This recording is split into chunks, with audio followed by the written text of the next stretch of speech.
ಸುಮಾರು 380ಕ್ಕೂ ಹೆಚ್ಚಿನ ನನ್ನ ವಿಕಲಚೇತನ ಅಣ್ಣ ತಮ್ಮಂದಿರೇನಿದ್ದಾರೆ ಕಳೆದ 1 ವರ್ಷದಿಂದ ನನಗೆ ಪ್ರತಿನಿತ್ಯ ಅರ್ಜಿಗಳನ್ನು ಕೊಡ್ತಾನೆ ಇದ್ರು. ಆ ಹಿನ್ನೆಲೆಯಲ್ಲಿ ಈ ಒಂದು ಕಾರ್ಯಕ್ರಮದ ಜೊತೆಗೆ ಎಲೆಕ್ಟ್ರಿಕ್ ವೆಹಿಕಲ್ಗಳನ್ನ 380 ಜನಕ್ಕೆ ಇವತ್ತು ನಾವು ನೀಡ್ತಾ ಇದ್ದೇವೆ. ಅದಕ್ಕೆ TVS ಕಂಪನಿ ಪ್ರಮುಖವಾಗಿ ನಮ್ಮ ಒಂದು ಮನವಿಗೆ ಕೈ ಜೋಡಿಸಿದ್ದಾರೆ ಅಂತಕ್ಕಂಥದ್ದನ್ನ ಅವರಿಗೆ ಅಭಿನಂದನೆ ಸಲ್ಲಿಸಲಿಕ್ಕೆ ಬಯಸ್ತಾ ಇದ್ದೇನೆ.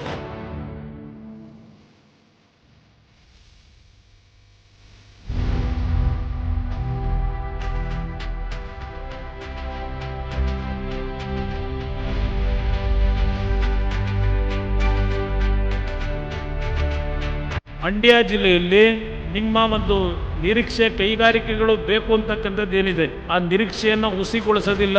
ಪ್ರಾಮಾಣಿಕವಾಗಿ ಮಂಡ್ಯ ಜಿಲ್ಲೆ ಅಷ್ಟೇ ಅಲ್ಲ, ಮಂಡ್ಯ ಜಿಲ್ಲೆಯ ಅಕ್ಕಪಕ್ಕದ ಜಿಲ್ಲೆಗಳ ಯುವಕರಿಗೂ ಸಹ ಉದ್ಯೋಗಗಳನ್ನು ಕೊಡ್ತಕ್ಕಂಥ ನಿಟ್ಟಿನಲ್ಲಿ ಕೇಂದ್ರ ಸರ್ಕಾರದ ನಮ್ಮ ಇಲಾಖೆಯಿಂದಲೇ ನಮ್ಮ ಅಧಿಕಾರಿಗಳನ್ನ ಮನವೊಲಿಸಿ ಇವತ್ತು ಯಾವೊಂದು ಟೆಸ್ಟಿಂಗ್ ಸೆಂಟರ್ ಇದೆ ಆಟೋಮೊಬೈಲ್ ಇಂಡಸ್ಟ್ರಿನಲ್ಲಿ ಅದನ್ನ ಇವತ್ತು ಮಂಡ್ಯ ಜಿಲ್ಲೆಯಲ್ಲೇ ತರಬೇಕು ಅಂತ ಹೇಳಿ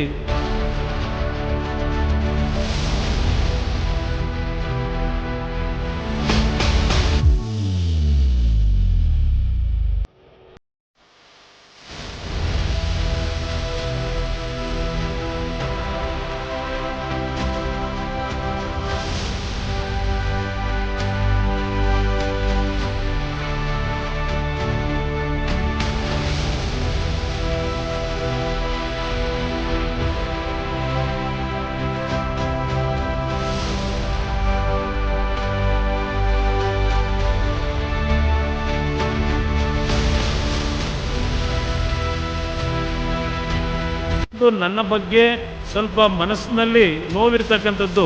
ನಾವು ಕುಮಾರನಿಂದ ಬಹಳ ಮಂಡ್ಯ ಜಿಲ್ಲೆಗೆ ನಿರೀಕ್ಷೆ ಇಟ್ಕೊಂಡಿದ್ದು ಇನ್ನು ನಮ್ಮ ನಿರೀಕ್ಷೆಗೆ ತಲುಪ್ತಾ ಇಲ್ವಲ್ಲ ಅಂತಕ್ಕಂಥದ್ದು ಕೆಲವರಲ್ಲಿ ಇದೆ, ನಿಮ್ಮಲ್ಲಿ ಇದೆ, ನನಗೆ ಗೊತ್ತಿದೆ ನನಗೆ. ಆದರೆ ನಾನು ಜಿಲ್ಲೆಯ ಜನತೆಯನ್ನ ಮರೆಯವನಲ್ಲ. ಯಾವ ಟೀಕೆ ಟಿಪ್ಪಣಿಗಳಿಗೂ ನಾನು ಉತ್ತರ ಕೊಡಬೇಕಾಗಿಲ್ಲ.